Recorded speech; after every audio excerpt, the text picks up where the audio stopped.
한국의 역사가 5,000년. 웃기지 마십시오. 중화 문명은 그들이 아직 원시인이었을 때부터 찬란했습니다. 제가 베이징 대학교 강단에서 자주 하던 말이었습니다. 안녕하세요. 저는 류시민, 올해 42살의 중국사 교수입니다. CCTV 역사 다큐멘터리 중화의 영광의 자문위원이자 각종 토크쇼에서 중국 역사의 우월성을 설파하던 사람이었죠. 그런 제가 한국 학술 교류 프로그램에 참가하게 된 것은 순전히 체면 때문이었습니다. 서울대학교에서 동아시아 역사 인식의 현재와 미래라는 주제로 국제 심포지엄을 개최했는데 저희 대학 총장님께서 직접 참석을 권유하셨거든요. 류 교수, 이번 기회에 한국의 역사 왜곡을 바로잡고 오시오. 자네가 방송에서 늘 말하던 대로 진정한 역사의 주인이 누구인지 보여주고 오게나. 총장님의 말씀에 저는 자신 있게 고개를 끄덕였습니다. 한국, 변방의 작은 나라가 감히 역사를 논한다는 것 자체가 우스웠으니까요. 출국 전날, 저는 평소처럼 CCTV 역사 토크에 출연했습니다. 진행자가 물었죠. 류 교수님, 내일 한국에 가신다고 들었는데 어떤 마음으로 가시나요? 학생을 가르치러 가는 선생의 마음입니다. 한국이 최근 자국 역사를 과대 포장하고 있는데 이번 기회에 객관적 사실을 알려주고 올 생각입니다. 방청객들이 박수를 쳤고 저는 의기양양했습니다. 그때만 해도 제가 한국에서 얼마나 큰 충격을 받게 될지 전혀 예상하지 못했죠. 그렇게 저는 인천공항에 도착했습니다. 공항의 규모와 현대적 시설에 살짝 놀랐지만 베이징 수도 공항도 충분히 훌륭하다고 스스로를 위로했습니다. 입국 심사를 마치고 나오니 류시민 교수님이라고 적힌 팻말을 든 젊은 여성이 저를 기다리고 있었습니다. 서울대 사학과 박사과정생 김지원 씨였죠. 안녕하세요 교수님. 한국에 오신 것을 환영합니다. 유창한 중국어에 놀랐지만 겉으로는 담담한 척했습니다. 네, 수고하셨습니다. 그런데 김양 한국 젊은이들은 요즘도 중국사를 제대로 배우고 있습니까? 제 질문에 김지원 씨는 미소를 지으며 대답했습니다. 물론입니다. 저희는 중국사뿐만 아니라 한국사, 일본사, 그리고 세계사를 균형 있게 배우고 있습니다. 역사는 어느 한 나라만의 것이 아니니까요. 그녀의 대답이 묘하게 거슬렸지만 저는 아무 말도 하지 않았습니다. 서울로 가는 차 안에서 창밖 풍경을 보며 속으로 평가했습니다. 확실히 발전했군. 하지만 여전히 중국의 3선 도시 수준이야. 호텔에 체크인한 후 저는 내일 있을 심포지엄 발표 자료를 다시 한번 점검했습니다. 제목은 중화 문명이 동아시아에 미친 절대적 영향이었죠. 한국과 일본이 중국 문화의 아류에 불과하다는 내용을 학술적으로 포장한 것이었습니다. 다음 날 아침 서울대학교로 향했습니다. 캠퍼스에 들어서자마자 느낀 것은 의외로 고즈넉하고 학구적인 분위기였습니다. 하지만 저는 곧 비판적인 시선을 되찾았죠. 흉내는 잘 냈군. 하지만 베이징대의 역사적 중후함에는 미치지 못해. 심포지엄 장소인 문화관 대강당에 도착했을 때 이미 많은 학자들이 모여 있었습니다. 한국, 일본, 대만, 홍콩, 그리고 미국과 유럽의 동아시아 전문가들까지. 개회식이 시작되고 서울대 사학과 정현수 교수가 환영사를 했습니다. 오늘 이 자리는 동아시아 역사를 다양한 관점에서 조명하고 상호 이해를 증진시키기 위한 자리입니다. 역사는 어느 한 나라의 독점물이 아니며 각국의 시각을 존중하며 대화하는 것이 중요합니다. 저는 속으로 코웃음을 쳤습니다. 존중, 역사적 사실은 하나뿐이야. 그리고 그 중심에는 중국이 있지. 첫 번째 발표는 일본 도쿄대의 야마다 교수였습니다. 주제는 고대 동아시아 해상 네트워크와 문화 교류였죠. 놀랍게도 그는 중국 중심의 조공체제라는 기존 관점을 비판하며 한국과 일본이 주체적으로 해상 무역을 주도했다는 새로운 증거들을 제시했습니다. 말도 안 돼. 저건 역사 왜곡이야. 저는 메모장에 반박할 내용들을 적어 내려갔습니다. 두 번째 발표자는 미국 하버드대의 마이클 김 교수였습니다. 한국계 미국인인 그는 한국 고대사 연구의 새로운 지평이라는 주제로 발표했는데 최근 발굴된 고고학적 증거들을 바탕으로 한국 고대 왕국들의 독자적 문명 발전을 설명했습니다. 특히 충격적이었던 것은 중국 사서에 기록된 내용과 실제 유물의 차이를 과학적으로 분석한 부분이었습니다. 탄소 연대 측정, DNA 분석, 금속, 성분 분석 등 첨단 기술을 동원한 연구 결과는 제가 알던 상식과는 너무나 달랐습니다. 쉬는 시간에 저는 화장실로 향했습니다. 세면대에서 손을 씻는데 옆에서 두 명의 한국 대학원생이 대화하는 소리가 들렸습니다. 류시민 교수 발표 기대되지 않아? 중국 CCTV에서 맨날 한국 역사 폄하하던 그 사람이잖아. 맞아. 오늘 제대로 팩트 체크 당할 것 같은데. 김 교수님이 준비한 반박 자료 봤어? 완전 압살각이던데. 저는 얼굴이 화끈거렸습니다. 그들이 저를 알아보지 못한 것이 다행이었죠. 하지만 불안감이 엄습했습니다. 반박 자료라고? 설마. 오후 세션이 시작되고 드디어 제 차례가 왔습니다. 단상에 오르며 청중을 둘러보니 모두가 저를 주시하고 있었습니다. 특히 앞줄에 앉은 한국 교수들의 눈빛은 예사롭지 않았죠. 저는 준비한 대로 발표를 시작했습니다. 동아시아 문명의 역사를 논할 때 우리는 중국이라는 거대한 태양을 빼놓고는 이야기할 수 없습니다. 한국과 일본은 이 태양 주위를 도는 행성에 불과하며 그때였습니다. 청중석에서 한 손이 올라갔습니다. 서울대 한국사학과의 김태영 교수였죠. 죄송합니다만 교수님, 발표 중에 질문해도 될까요? 교수님께서 행성이라고 표현하신 근거가 무엇인지 여쭤봐도 될까요? 저는 당황했지만 침착하게 대답했습니다. 그것은 명백한 역사적 사실입니다. 한국은 수천 년간 중국의 조공국이었고, 조공체제 말씀이시군요. 김 교수가 끼어들었습니다. 그런데 최근 연구에 따르면 조공은 외교적 형식일 뿐이었고, 실제로는 대등한 무역 관계였다는 것이 밝혀졌습니다. 오히려 명나라 시대에는 조공 무역으로 중국이 더 많은 손해를 봤다는 통계도 있는데요. 저는 말문이 막혔습니다. 이런 반박은 예상하지 못했거든요. 게다가 김 교수는 계속해서 구체적인 수치와 자료를 제시했습니다. 예를 들어 1450년부터 1500년까지 조선이 명나라에 보낸 조공품의 가치는 약 10만 냥이었지만 명나라가 하사품으로 준 물품의 가치는 50만 냥이 넘었습니다. 이게 과연 종속관계라고 볼 수 있을까요? 청중석에서 웅성거리는 소리가 들렸습니다. 저는 이마에 땀이 맺히는 것을 느꼈죠. 그것은 중국의 관대함을 보여주는 것입니다. 대국의 아량이죠. 아량이라. 이번에는 일본 교수가 손을 들었습니다. 그렇다면 임진왜란 때 조선이 명나라에 원군을 요청했을 때 명나라가 망설인 이유는 무엇입니까? 종주국이라면 당연히 즉각 도와야 했을 텐데요. 또 다른 한국 교수가 덧붙였습니다. 게다가 명나라 원군의 주요 목적은 조선을 돕는 것이 아니라 일본이 명나라를 침공하는 것을 막기 위한 자국 방어였다는 것이 명나라 실록에도 명확히 기록되어 있습니다. 저는 준비한 발표 내용이 하나씩 무너지는 것을 느꼈습니다. 30분 예정이었던 제 발표는 끊임없는 질문과 반박으로 1시간이 넘게 이어졌고 저는 진땀을 흘리며 답변하느라 정신이 없었습니다. 가장 치명적인 일격은 마지막에 왔습니다. 미국에서 온 한 젊은 학자가 일어났습니다. 류 교수님, 교수님의 주장대로라면 한국 문화는 모두 중국에서 온 것이어야 합니다.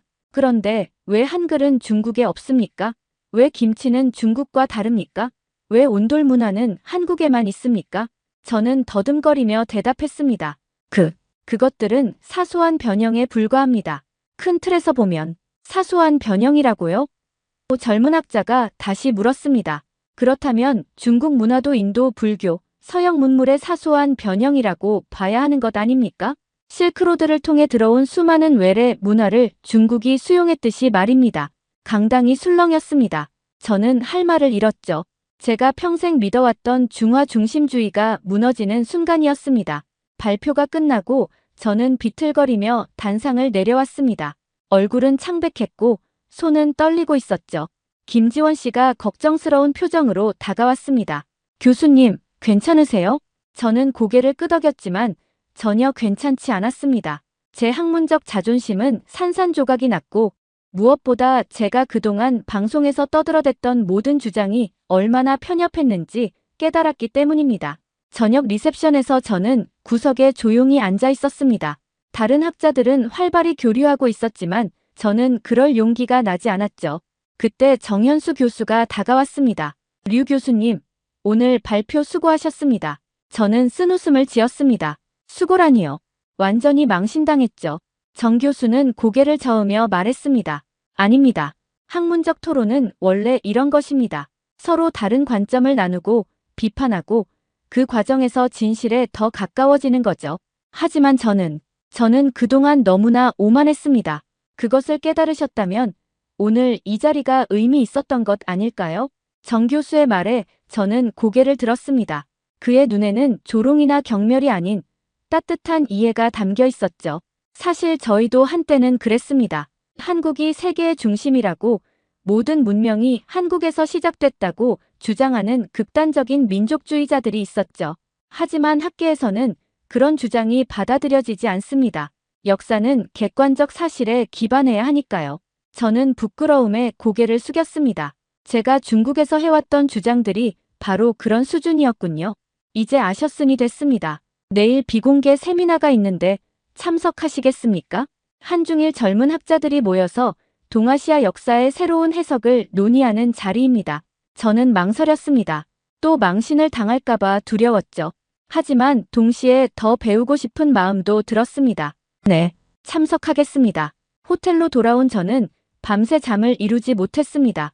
노트북을 켜고 오늘 들었던 반박 내용들을 하나하나 검색해봤죠. 놀랍게도 모두 사실이었습니다. 제가 몰랐던, 아니 외면했던 수많은 연구 결과들이 있었던 것입니다. 내가 얼마나 우물안개구리였던가. 다음 날 아침, 비공개 세미나 장소인 서울대 규장각에 도착했습니다. 고문서를 보관하는 이곳의 분위기는 엄숙하면서도 학구적이었죠.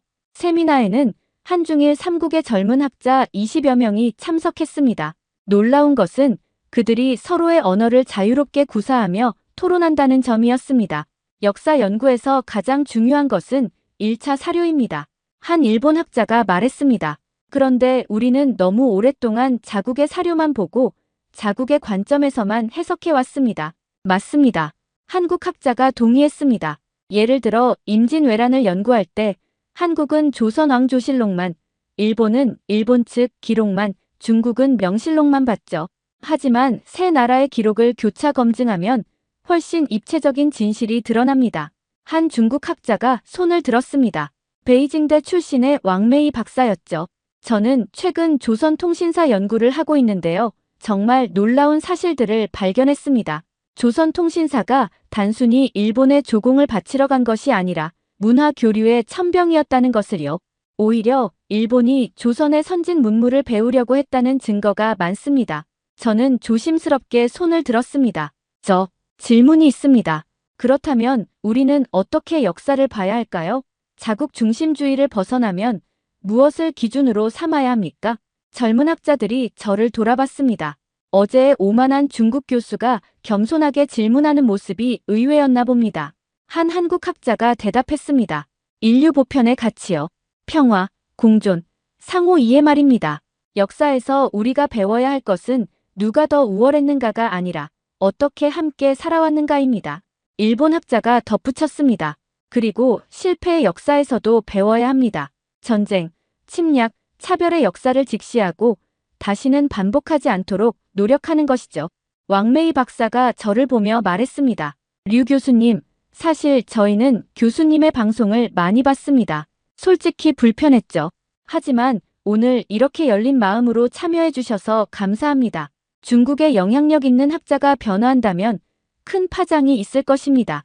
저는 깊이 고개를 숙였습니다. 제가 변해야 합니다. 아니, 이미 변하고 있습니다. 세미나는 오후까지 이어졌습니다. 고려와 송나라의 무역, 일본 불교와 한국 불교의 독자성, 청나라와 조선의 실질적 관계 등 다양한 주제가 논의되었죠.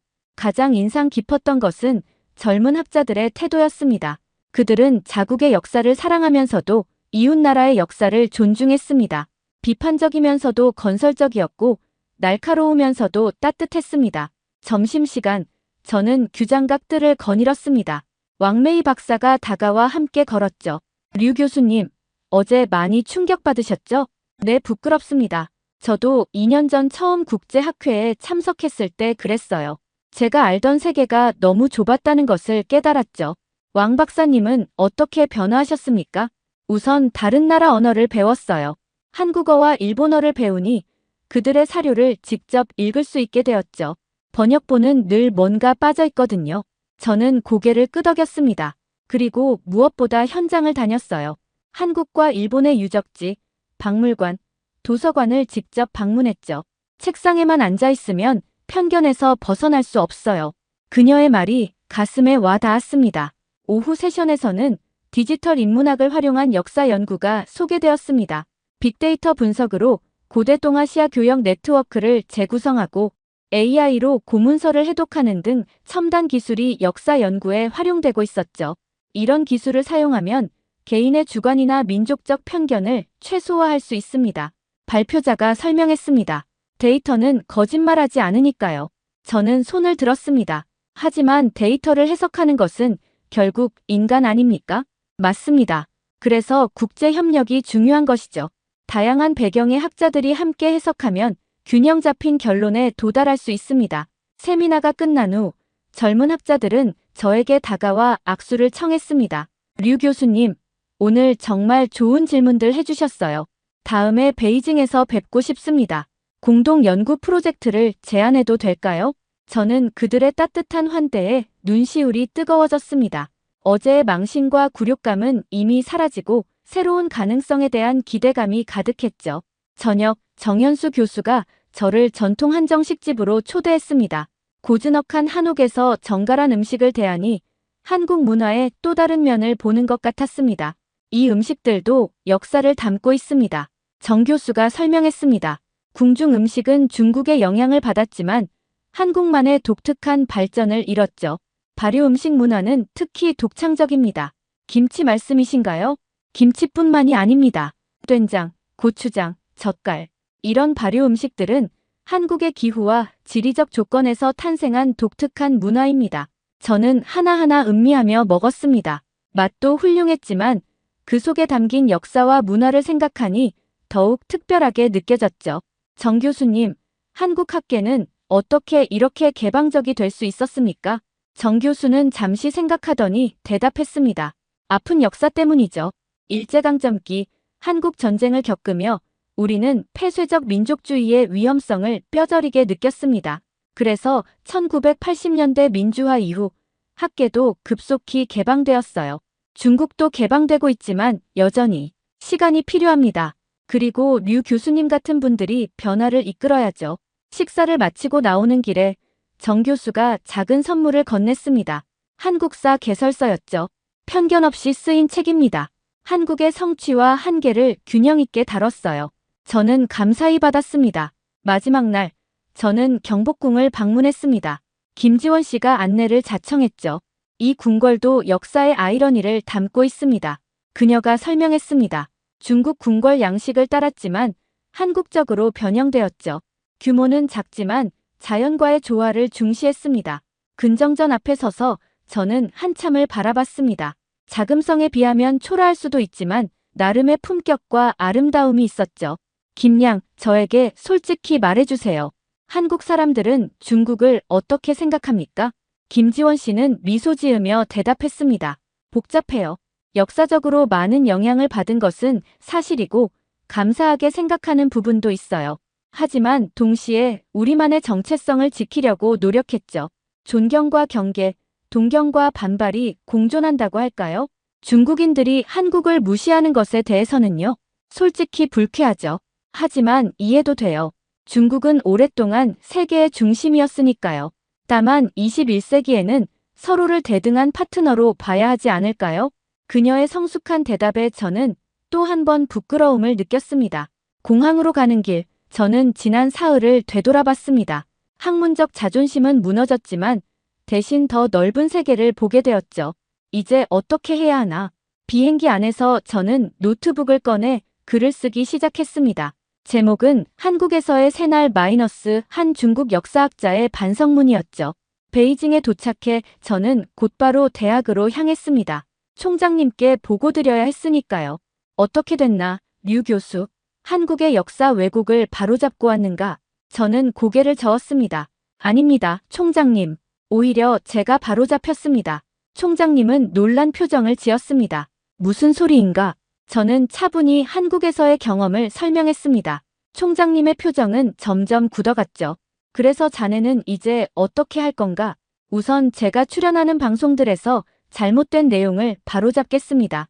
그리고 한중일 공동 연구 프로젝트를 시작하고 싶습니다. 쉽지 않을 걸세. 알고 있습니다. 하지만 시작해야 합니다. 총장님은 한숨을 쉬었지만 막지는 않았습니다.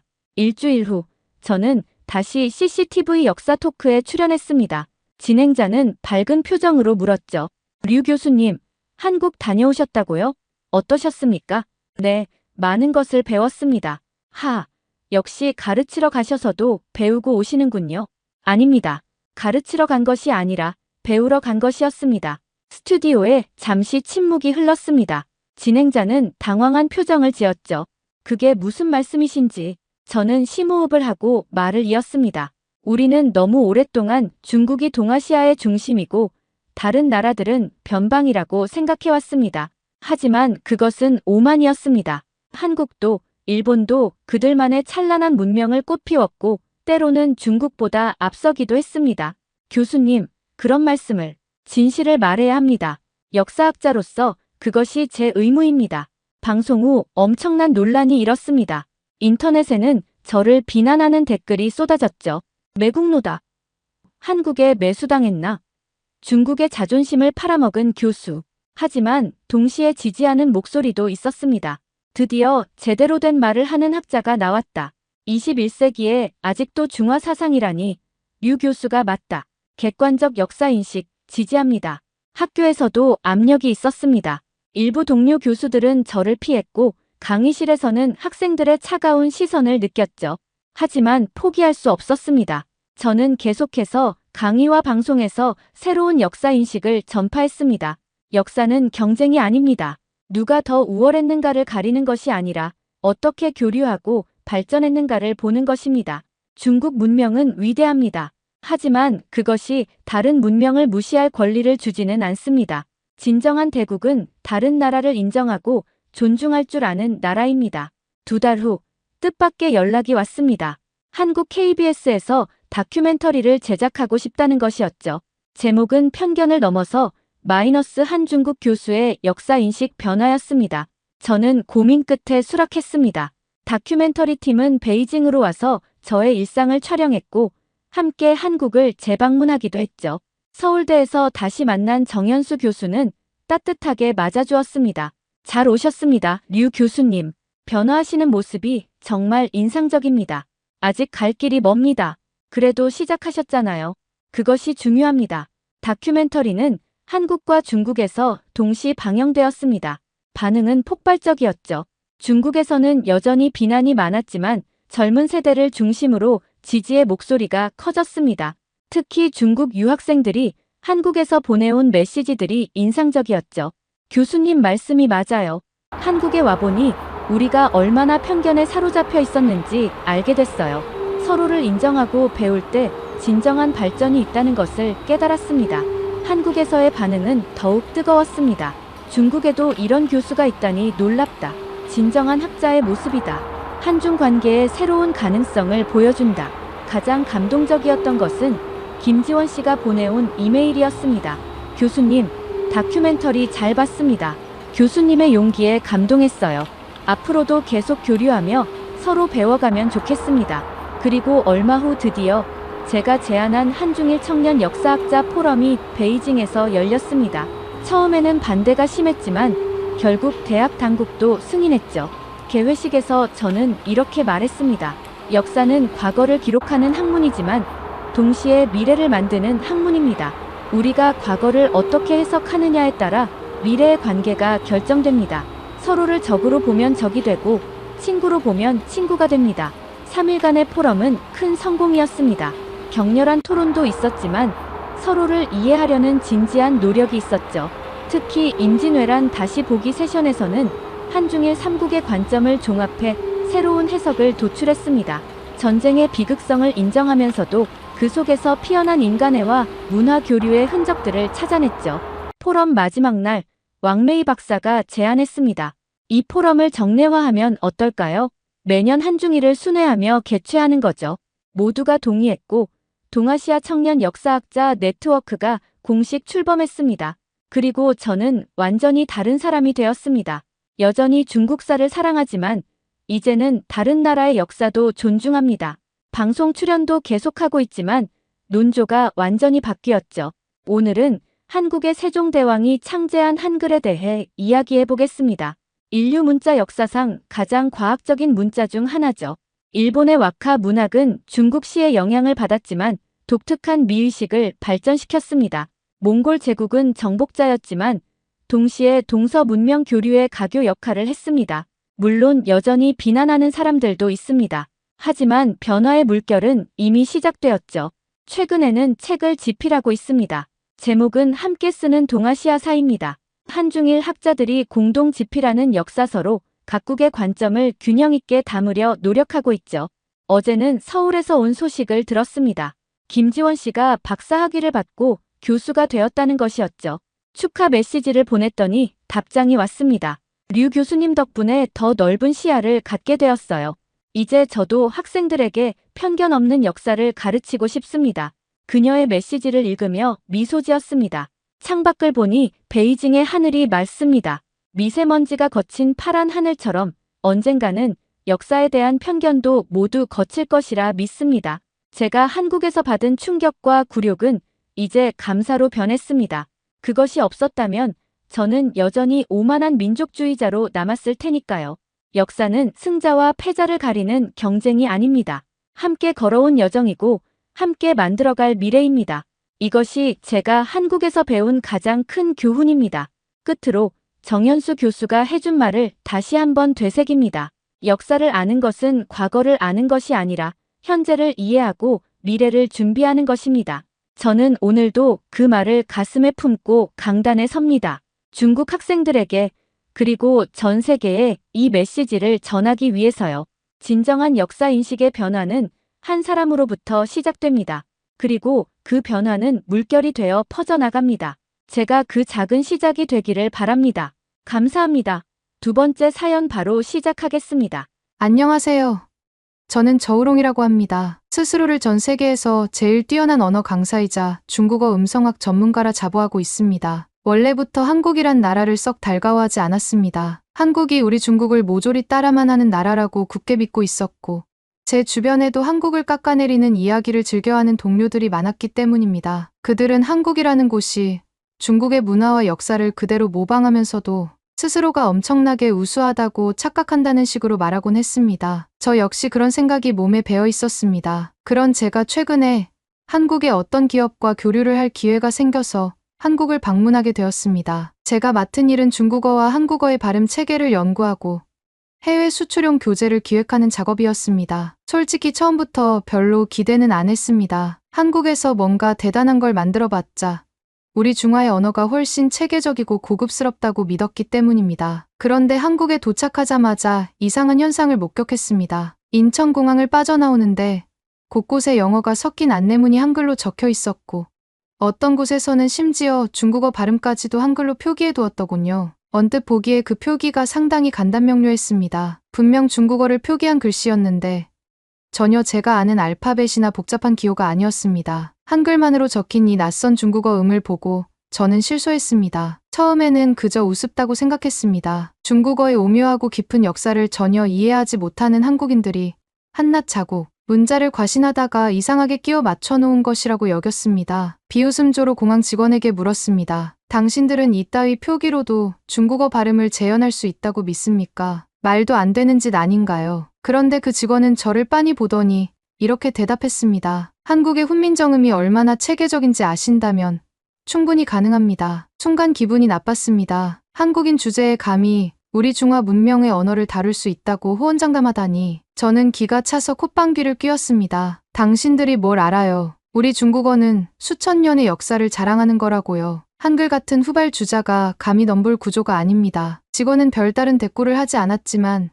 제 눈엔 그의 미소가 사뭇 자신감 있어 보였습니다. 마치 우리 글자가 훨씬 과학적이다라고 말하는 것 같아서 몹시 못마땅했습니다. 하지만 일단 저는 제가 맡은 업무 때문에 한국 여러 곳을 돌아다니며 면담을 해야 했습니다. 각종 어학원, 출판사, 그리고 한국의 전통문자 연구센터까지. 솔직히 마음속으로는 보나 마나 별거 없겠지 하며 대충 스쳐 지나가려고 했습니다. 그런데 갈수록 이상한 느낌이 제 안에서 커져갔습니다. 말로만 듣던 훈민정음이라는 게 생각보다 깊은 원리를 가진 것 같았기 때문입니다. 게다가 이 체계가 마치 중국어에 딱 들어맞게끔 구성된 것처럼 보이는 지점들이 곳곳에서 보였습니다. 처음 찾아간 곳은 한글 의문학을 전문적으로 연구하는 한국의 한 민간 연구소였습니다. 연구원들은 제게 친절하게 각종 자료를 보여주며 설명했습니다. 한글이 자음과 모음을 나눠 초성, 중성, 종성으로 구성된다는 기본 원리, 그리고 그 자음들이 혀나 입술의 움직임,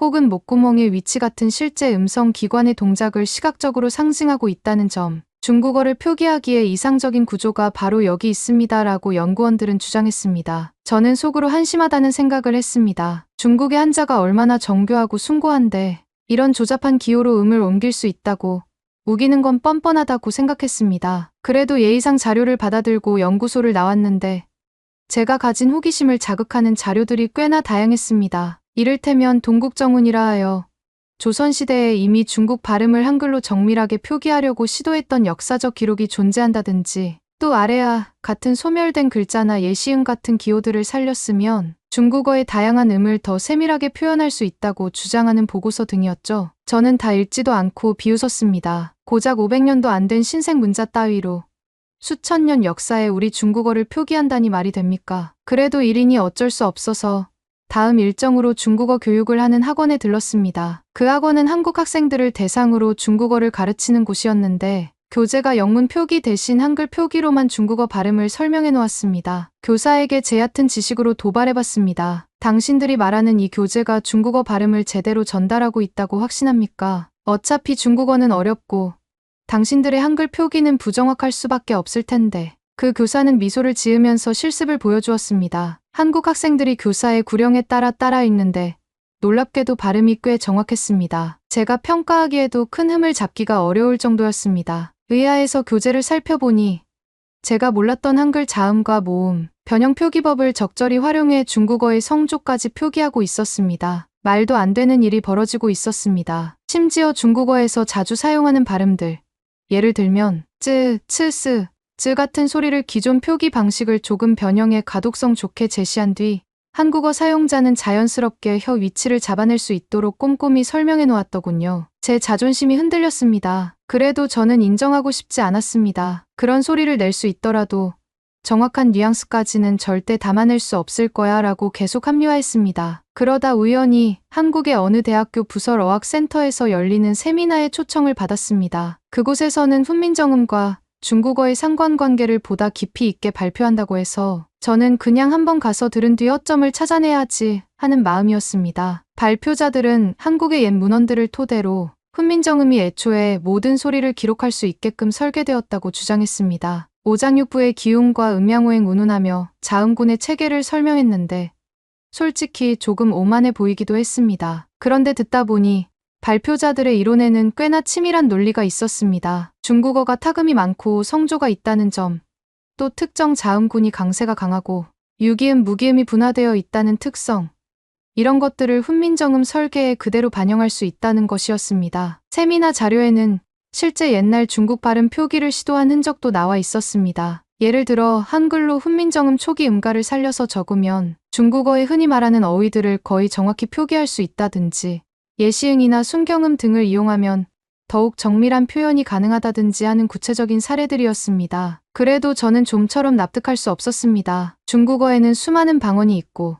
다채로운 발음이 공존합니다. 게다가 우리 표의문자는 오랜 역사를 통해 정교하게 다듬어져 왔습니다. 그런 깊이 있는 언어를 한국식 문자로 옮긴다는 게 어불성설 아닙니까? 이렇게 되묻자 발표자 중 한 사람이 조선시대 문헌을 보여주며 말했습니다. 조선은 이미 오래전에 중국 각 지역의 발음 차이를 연구해서 음울론을 정리하려던 시도를 했습니다. 그 핵심이 동국정운입니다. 중국이 명나라 시절 홍무정운으로 북경 발음을 표준화하려 했듯 조선에서도 이를 참조해 자국 문자로 소화하려던 역사가 있었습니다. 저는 그 순간 황당해서 비웃음이 나왔지만 속으로는 조금 긴장했습니다. 아니, 어째서 중국어 표준음을 한국에서 연구해 놓았다는 거지. 무슨 깡으로 우리 소리를 멋대로 분석했단 말인가. 마음 깊은 곳에서 자존심이 움찔했습니다. 그러면서 은근히 열등감이 자극되는 느낌도 들었습니다. 그렇다고 한들 어디까지나 조선의 학자들이 자신들끼리 생각을 늘어놓은 것 아니겠나. 실제로 중국어의 정수를 담아낼 수는 없었을 거다. 저는 혼잣말처럼 그렇게 중얼거렸습니다. 이후에도 저는 제 업무 때문에 수많은 학술 자료를 접해야 했습니다. 어떤 한국 학자는 훈민정음으로 중국어를 표기했을 때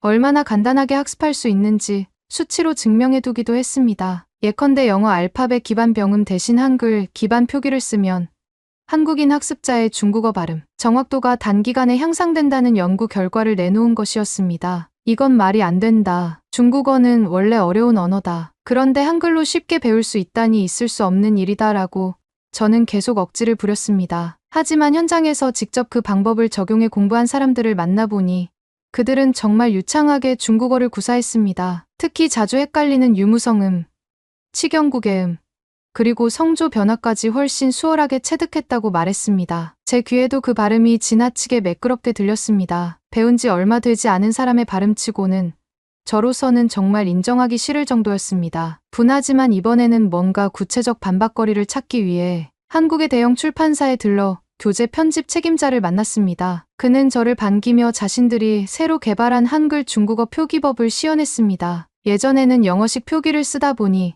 중국어에는 없는 발음이 삽입되거나 잘못된 가이드가 많았습니다. 그런데 한글 표기를 활용하니 훨씬 정확한 소리 재현이 가능합니다. 한국인에게는 익숙한 자모 체계이므로 문자를 읽는 대로 정확하게 소리를 낼 수 있습니다. 그의 말이 길어질수록 제 손바닥엔 땀이 났습니다. 어쩐지 반박할 논리가 떠오르지 않았습니다. 더 당혹스러운 건 이미 이 출판사에서 만든 교재가 중국으로 역수출될 계획이라는 사실이었습니다. 즉, 일부 중국어 학습자들이 한글판 중국어 표기법을 사용해보겠다고 관심을 보인다는 것입니다. 믿을 수가 없었습니다. 우리 중국어는 우리 스스로가 잘 가르칠 수 있습니다. 왜 굳이 한국 방식의 표기를 쓰려는 거죠? 제가 따지듯이 물었더니 담당자는 이렇게 답했습니다. 실제 발음을 세밀히 구분하고 의문을 시각화하는 것은 한글이 훨씬 과학적이고 효율적인 면이 있습니다. 당연히 중국어 학습 효율이 높아질 것입니다. 저는 터무니없다며 펄쩍 뛰었습니다. 말도 안 됩니다. 우리 중국인이 만든 병음 체계가 있는데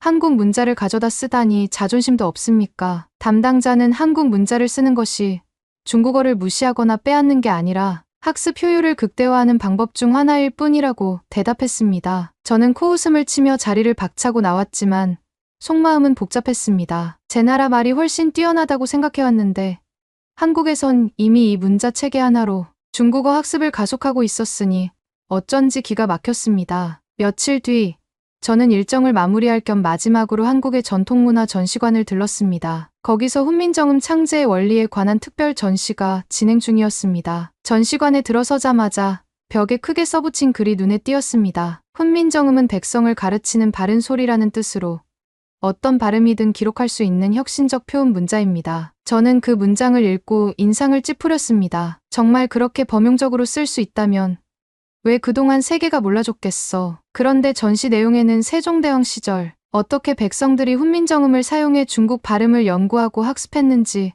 구체적 에피소드가 담겨 있었습니다. 어떤 학자는 이 문자로 중국어 경전을 번역하고 일상 대화문을 실험적으로 써보며 그 정확도를 높였다고 하더군요. 제 귀엔 그 모든 설명이 마치 우리는 중국어를 잘 알고 있으며 그것을 표현하는 데에도 탁월한 문자 체계를 갖추었다고 자랑하는 것처럼 들렸습니다. 내내 마음에 들지 않았습니다. 결정적으로 저를 곤혹스럽게 만든 사건이 하나 더 있었습니다. 전시관 구석에서 만난 노 교수가 제게 다가오더니 예사롭지 않은 질문을 했습니다. 중국에서 오셨다지요. 혹시 중국어 방언들도 한글로 충분히 표기될 수 있다는 가능성을 들어본 적 있으십니까? 저는 비웃었습니다. 방언까지 한글로 옮기는 건 말도 안 됩니다. 우리 중국어 방언이 얼마나 복잡한지 아십니까? 발음이 천차만별이라 지역 간 교류도 힘들 정도인데요. 노 교수는 웃으며 대답했습니다. 그 복잡함이 사실은 음성학적으로 체계가 무너져 있다는 것을 의미하지 않나요? 훈민정음은 모든 발음을 초중종성으로 분해해 적을 수 있으니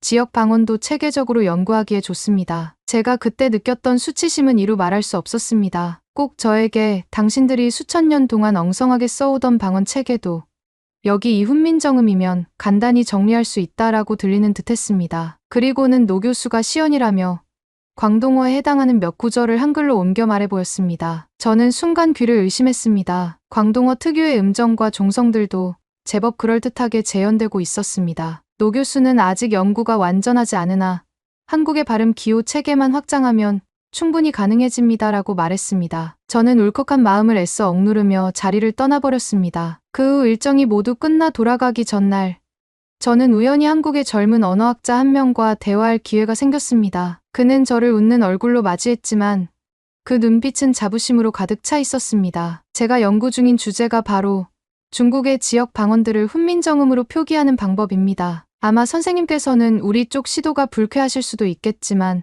언어학적으로는 아주 흥미로운 과제입니다. 그리고 제법 실현 가능성이 높죠. 현지에 가서 실제 발음을 채록해보면 한글 자모 배열만 조금 달리 세팅해도 묘사가 가능하다는 사실을 체감하게 됩니다. 저는 절대 인정할 수 없다고 목소리를 높였습니다. 말도 안 됩니다. 우린 이미 우리만의 체계를 가지고 있어요. 한글 따위를 빌릴 필요가 전혀 없습니다. 젊은 학자는 싱긋 웃으며 제게 한 장의 표를 보여주었습니다. 거기에는 현대 북경어부터 상하이어, 광동어, 스촨어 등 다양한 방언의 자음과 모음, 그리고 종성을 어떻게 한글로 분류해서 표기할 수 있는지가 잘 정리되어 있었습니다. 보자마자 머리가 띵해졌습니다. 허점을 찾으려 해도 상당히 논리적이고 깔끔하게 구성되어 있었기 때문입니다. 그러나 저는 기어이 억지를 부렸습니다. 이건 정말 억측입니다. 실제로는 그렇게 간단하지 않을 거예요. 우리 중국은 워낙 광대하고 인구도 많습니다. 표준화라는 것이 쉬운 줄 아십니까? 그는 제 손에 표를 쥐어주며 말했습니다. 그렇다면 현장에 가셔서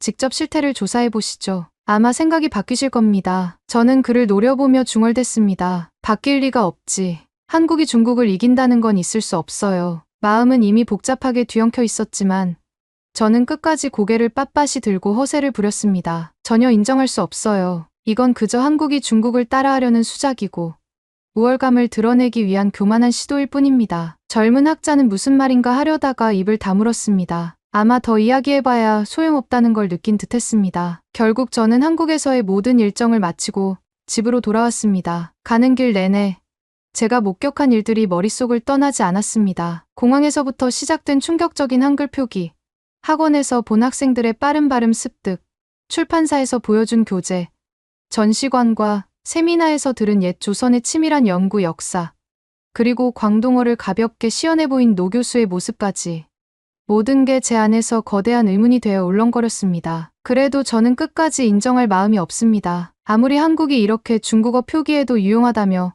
자신만만해해도 우리 중화의 언어가 한국보다 낮을 수는 없다고 믿고 있으니까요. 비록 그들은 훈민정음을 통해 중국어를 배울 수 있다고 뻔뻔하게 주장하며 실제로 어느 정도 성과를 내는 것처럼 보이기도 합니다만 저는 그것을 그냥 가짜라고 치부하렵니다. 어쨌든 중국이 세계에서 가장 뛰어난 문자를 가졌다는 사실은 변하지 않는다고 저는 확신합니다. 바로 어젯밤에도 한국에서 받은 자료들을 몰래 뒤적이며 울컥하는 마음을 삼켰습니다. 중국인이 가장 고상하고 우수한 언어 전통을 지키고 있는데 한국이 감히 자기를 앞세운다고. 저는 이렇게 중얼거리며 자료를 덮었습니다. 주변에 있는 제 지인들에게도 계속 말할 겁니다. 한글이 대단하다니 말도 안 된다. 우리를 흉내 내봤자 절대 본질에는 닿을 수 없다고요. 한국에서 접한 사실들이 부인하기 어려울 정도로 논리적이어도 인정하지 않겠습니다. 제가 굳건히 믿는 중국 우월성만이 진실이라고 외치면서 말입니다. 그렇지만 솔직히 속으론 심란합니다. 한국에서 만난 사람들 하나하나가 보여준 확신, 그리고 실제 교재의 놀라운 효용성, 세미나 발표의 철저함, 전시관 자료의 치밀함, 정말 조금도 흠잡기가 쉽지 않았습니다. 차라리 제게 선택지가 있다면 모조리 무시해버리고 싶습니다. 혹여 제가 중국에서 이 이야기를 떠벌렸다가 사람들이 한국을 칭찬하면 그보다 더 수치스러운 일도 없을 테니까요. 저우롱인 저는 절대로 한국에게 자존심을 꺾지 않을 겁니다. 제가 배운 것은 하나도 없다고 애써 우겨댈 겁니다. 그리고 어디 가서든 말해줄 겁니다. 한국은 그냥 중국을 모조리 베낀 후발주자일 뿐이며 훈민정음이 아무리 과학적이라고 떠들어봤자 결국은 가짜다라고 말입니다. 분명 제 주장을 욕하는 사람도 있을 테지만 그래도 저는 꿋꿋하게 버틸 겁니다. 왜냐하면 제게는 그게 더 편하고 익숙하니까요. 우수한 줄 알았던 중국어가 한국에서 이렇게나 간단히 재현되고 더 나아가 방언까지 정리될 수 있다니 절대 인정 못합니다. 그들은 제 자존심을 건드렸고 저는 그냥 제 논리대로 믿고 떠들겠다는 심산입니다. 한국의 문자 체계가 우리 중국어를 깨부수듯 효율적으로 분석한 것도 인정하지 않을 겁니다. 저는 오직 중국이 최고다라는 말도 안 되는 확신 속에서 제 빛바랜 자부심을 유지하며 살 겁니다. 끝까지 우길 겁니다. 그래봤자 현실에서는 제가 당황하고 말도 안 되는 변명만 늘어놓는 꼴이 되겠지만 그래도 중국이 훨씬 우수하다고 목소리를 높이다가 망신을 당해도 상관없습니다. 제 믿음은 흔들리지 않으니까요.